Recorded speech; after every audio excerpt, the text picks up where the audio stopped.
Hello guys, ന്യൂട്രലിന്റെ പുതിയ വീഡിയോയിലേക്ക് സ്വാഗതം. ഞങ്ങൾ 3 പേരും അല്ല, ഞങ്ങൾ 5 പേരും ഉണ്ട്. ക്യാമറമാൻ നല്ല ബിസിയാണ്. അദ്ദേഹത്തിന് വീഡിയോയിൽ വരണമെന്നുണ്ട്, പക്ഷെ ക്യാമറ പിടിക്കാൻ ആളില്ല. എന്തായാലും ഈ ഐൽസ്റ്റോൺ മെഡോസ് എന്തെങ്കിലും ആട്ടെ, വായിക്കുമ്പോ അറിയാലോ ഇംഗ്ലീഷിന്റെ എയും ബിയും കൂട്ടി വായിക്കുമ്പോ ഒത്തു വന്നത് അല്ലെങ്കിൽ പോയി. എന്തായാലും ഞങ്ങൾ ഇവിടെ എത്തിയിട്ടുണ്ട്. എന്തായാലും ഈ ഫോറസ്റ്റ് മുഴുവൻ കാടാണ്, എങ്കിലും കൊള്ളാം. അത് പഴയ കോമഡി അല്ലേ? പഴയ കോമഡി എങ്കിലും കിടക്കട്ടെ, ഇത് പറഞ്ഞില്ലേ എന്റെ പോലെ. എന്താ ഇതില്ല തൊണ്ടയ്ക്ക് കിച്ച് എന്തായാലും വിക്സ് ഗുളിക കഴിക്കേണ്ടതുണ്ട്. എന്തായാലും ഇവിടെ കിട്ടില്ല, ഇവിടെ വാടക്കളയൊന്നും കണ്ടില്ല. എന്തായാലും ഇനി എന്തെങ്കിലും പറയാണ്ട് പറഞ്ഞ എന്റെ കയ്യിലുള്ള സ്റ്റോക്ക് തീർന്നു. ഇത് ഏൽസ്റ്റൺ മെഡോസ് ആണ്. ഇത് ലെസ്റ്ററിലെ തന്നെ ഏറ്റവും വലിയ നേച്ചർ റിസർവ് ആണ്. ഇവിടെ 2 നദികളുണ്ട്, അതായത് റിവർ സോർ, റിവർ ബിയാം. അപ്പൊ ഈ 2 നദികളുടെ ഇടയ്ക്കുള്ള എക്കൽ പ്രദേശങ്ങൾ അടിഞ്ഞുകൂടി ഇങ്ങനെ മരങ്ങളെല്ലാം വളർന്ന് ആയിരിക്കുന്ന ആണ് ഈ ഏൽസ്റ്റൺ മെഡോസ്. പിന്നെ അത് മാത്രമല്ല, ഇതിനൊക്കെ മറ്റേ ആ ഗ്രാൻഡ് കനാലും കടന്നു പോകുന്നുണ്ട്. അങ്ങനെ വളരെ നിബിഡമായ സസ്യലതാദികൾ ഇങ്ങനെ തിങ്ങി നിറഞ്ഞു നിൽക്കുന്ന അനേകം ജൈവ വൈവിധ്യങ്ങളുള്ള ഒരു നേച്ചർ റിസർവ് ആണ് ഈ ഏൽസ്റ്റൺ മെഡോസ്.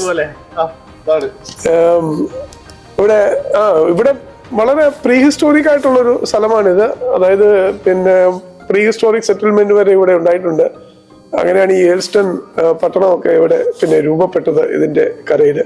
നമുക്ക് ഇതൊരു 22 ഏക്കറോളം ഉണ്ട്. നമുക്ക് ഇവിടെ എല്ലാം നടന്ന് കാണാം. ഇവിടെയാണ് ഏൽസ്റ്റൺ മെഡോസിന്റെ പാർക്കിംഗ്. ഇവിടെ നമുക്ക് കൊണ്ട് കാറ് പാർക്ക് ചെയ്യാം. കാറ് പാർക്ക് ചെയ്ത് കഴിഞ്ഞാൽ ഇഷ്ടം പോലെ പിന്നെ ഫ്രീ പാർക്കിംഗ് ആണ്. പിന്നെ 10-22 ഏക്കർ ഉണ്ട്, നമുക്ക് നടക്കാം. ഈ ഇത്രയും വലിയൊരു പാർക്ക് ഇവിടെ ഒരു പുതിയ അറിവാടാ. ശരി, ഓക്കെ. ഇവിടെ പിന്നെ അല്ല, ഇന്ന് 8 ഡിഗ്രിയാ തണുപ്പുണ്ടാവും. അതുമല്ല, ഇവിടെ ഈ മെഡോസ് ആകുമ്പോഴേ കുറച്ചുകൂടി തണുപ്പ് കൂടും. കാരണം ഇവിടെ വൃക്ഷങ്ങളും നദികളും കനാലും എല്ലാം വേണമല്ലോ. പിന്നെ വീടുകളും അധികമില്ല, വീടുകളൊന്നും ഇല്ലല്ലോ ഇതിനകത്ത്. പൊതുവെ തണുപ്പ് കൂടുതലായിരിക്കും.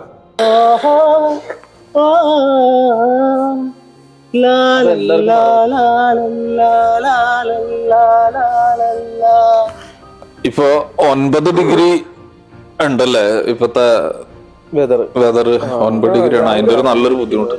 നല്ലൊരു ബുദ്ധിമുട്ടുണ്ട്. കൈയൊക്കെ മരച്ചു.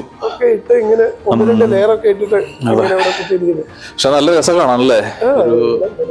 നല്ല ഭംഗിയായിട്ട് പോലും അധികം ക്രൗഡ് ഇല്ലല്ലേ? ക്രൗഡില്ല. ഇത് കേക്ക് ഇവിടെ 2 നദികൾ, ഒന്ന് സോൺ, ഒന്ന് ബിയ. അപ്പൊ ഈ 2 നദികളിലൂടെ 2 നദികൾ ഇങ്ങനെ ഇടക്കിടക്കൊക്കെ വെള്ളപ്പൊക്കം ഉണ്ടാവും. വെള്ളപ്പൊക്കം ഉണ്ടായിട്ട് ഈ പ്രദേശങ്ങൾ മുഴുവൻ അങ്ങ് എക്കലടി വരും. അപ്പൊ അതിനെ ഫ്ലഡ് പ്ലെയിൻ എന്നാ വിളിക്കുന്നത്, ഫ്ലഡ് പ്ലെയിൻ. അപ്പൊ ഇങ്ങനെ എക്കലടിഞ്ഞടിഞ്ഞടിഞ്ഞ് അവിടെ മുഴുവൻ ഇങ്ങനെ വൃക്ഷങ്ങളൊക്കെ കൂടി, സസ്യങ്ങളൊക്കെ കൂടി, ഓരോ മൃഗങ്ങളൊക്കെ വന്നു, പക്ഷികൾ വന്നു. അങ്ങനെ ഇതൊരു വലിയൊരു മെഡോ ആയിട്ട് രൂപാന്തരപ്പെടുകയും ചെയ്തു. പിന്നെയാണ് മറ്റേ ഈ ഇവിടെ ഉള്ള ഗ്രാൻഡ് കനാലൊക്കെ. അപ്പൊ ഗ്രാൻഡ് കനാലൊക്കെ പിന്നെ മനുഷ്യനുണ്ടാക്കിയതാ. നദികൾ മനുഷ്യനുണ്ടാക്കുന്നതല്ലേ. അപ്പൊ ഇതിൽ നിന്നുള്ള വെള്ളം ഇങ്ങനെ വെള്ളപ്പൊക്കം കയറി നിറഞ്ഞ് എക്കലടിഞ്ഞ് നല്ല ഫെർട്ടൈൽ ഫലഭൂയിഷ്ടമായിട്ടുള്ള ലാൻഡായിട്ട് അങ്ങനെ വൃക്ഷങ്ങളും മരങ്ങളും ഒക്കെ ഉണ്ടായിട്ട് അങ്ങനെയാണ് ഈ പ്രദേശം രൂപപ്പെട്ടത്. ഇക്കൊല്ലം പൊതുവെ വൈറ്റ് ക്രിസ്മസ് ആണെന്ന് പറയുന്നുണ്ട് കേട്ടോ. ആണോ? പ്രഡിക്ട് ചെയ്യുന്നുണ്ട്. ക്രിസ്മസിന്റെ സമയത്ത് മുഴുവൻ സ്നോ ആയിരിക്കും, ഇവിടെ മുഴുവൻ വെള്ള കളറായിരിക്കും. നമ്മളിപ്പോൾ കാണുന്ന ഇത് റിവർ സോർ ആണ്. ഈ റിവർ സോറും പിന്നെ റിവർ ബിയാമുമാണ് ഈ ഏൽസ്റ്റൺ മെഡോസിലുള്ളത്. ഇതിന് കുറുകെ ബ്രിഡ്ജസ് ഉണ്ട്. ഈ ബ്രിഡ്ജിലൂടെ പണ്ട് ട്രെയിനിന് വേണ്ടിയിട്ട് കുതിരകളെയൊക്കെ കൊണ്ടുവന്ന ബ്രിഡ്ജസ് ഇതിന് കുറുകെ ഉണ്ടായിരുന്നു. അങ്ങനെയാണ് ഇത് ഒരു പ്രീ ഹിസ്റ്റോറിക് സ്ഥലമാണെന്നുള്ളത് മനസ്സിലായത്. ഇവിടെ മൊത്തം എന്താ പറയാ, ഇലകളെല്ലാം മഞ്ഞണിഞ്ഞ് നിൽക്കുകയാണ്, അങ്ങനെ പറയണം അല്ലേ.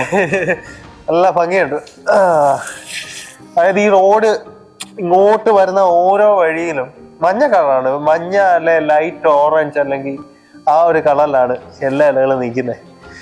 അത് കാണുമ്പോൾ നമുക്കൊരു ഒരു വല്ലാത്ത നല്ല റിലാക്സ്ഡ് ആയിട്ട് തോന്നും.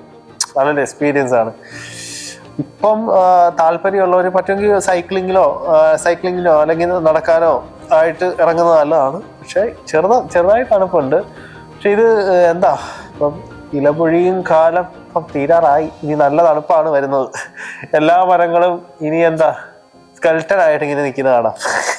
അയ്യാതെ ഇപ്പൊ ഉള്ള ഒരു 1 മന്തിനുള്ളിൽ ഒന്ന് ഇറങ്ങി ഒന്ന് നടന്ന് ഒന്ന് എൻജോയ് ചെയ്യാനായിട്ട് പറ്റി. പിന്നെ അടുത്ത 3 മാസം വളരെ നല്ല തണുപ്പായിരിക്കും. ഗായ്സ്, അതായത് കൊള്ളാമേ ഇത്. നമ്മുടെ നാട്ടിലും മരങ്ങളൊക്കെ വെട്ടിയിടുന്ന പോലെ. ഇത് ആരും വിറകിനായിട്ടൊന്നും എടുത്തോണ്ടൊന്നും പോകാൻ പറ്റത്തില്ലെന്ന് തോന്നുന്നു അല്ലേ? പറ്റുമോ ബ്രോ? ഇല്ല, അങ്ങനെ കൊണ്ടുവരുന്ന പറ്റത്തില്ലെന്ന് തോന്നുന്നു. അപ്പം കൊള്ളാം. ആര് കട്ട് ചെയ്തിട്ടുണ്ട്. ഇത് നേരത്തെ എനിക്ക് തോന്നുന്നു ഇത് ഇങ്ങോട്ടേക്ക് ചാരി കണക്കായിരുന്നു. ഇങ്ങോട്ട് വീഴാൻ ചാൻസ് ഉള്ളതുകൊണ്ട് അത് കട്ട് ചെയ്ത് മാറ്റിയതാ. നമുക്ക് നല്ലൊരു വീക്കെൻഡ് ആയിരുന്നു. നമ്മുടെ ഒഴിവ് സമയം നമ്മൾ സുഹൃത്തുക്കളൊക്കെ കൂടിയിട്ടൊന്ന് കുറച്ച് സമയം ഒന്ന് ചെലവഴിക്കാനായിട്ട് ഇങ്ങോട്ട് ഇറങ്ങിയതാണ്. മനോഹരമായ ഒരു പാർക്കും അങ്ങനെ കുറച്ച് സമയം ഇവിടെ നല്ല രീതിയിൽ ചെലവഴിക്കാൻ നമുക്ക് പറ്റി. സൂപ്പർ ആയിരുന്നു guys. Thanks for everything. Please subscribe, like and subscribe. അല്ല, പറ്റിന്ന് പറഞ്ഞ നിർത്തി. ഞാനിങ്ങനെ വേറെ ആരെങ്കിലും പറയുന്നു വിചാരിച്ചിട്ട് ഞാൻ നോക്കിയത്. മറ്റൊരു നമ്മുടെ യൂട്യൂബ് ചാനല് സബ്സ്ക്രൈബ് ചെയ്യൂ മച്ചാമാരെ. ഓക്കെ അളിയന്മാരെ, ശരിയെന്നാ. Thank you. മറ്റൊരു വീഡിയോയുമായി വീണ്ടും കണ്ടുമുട്ടുന്നതായിരിക്കും. Thank you. ബൈ.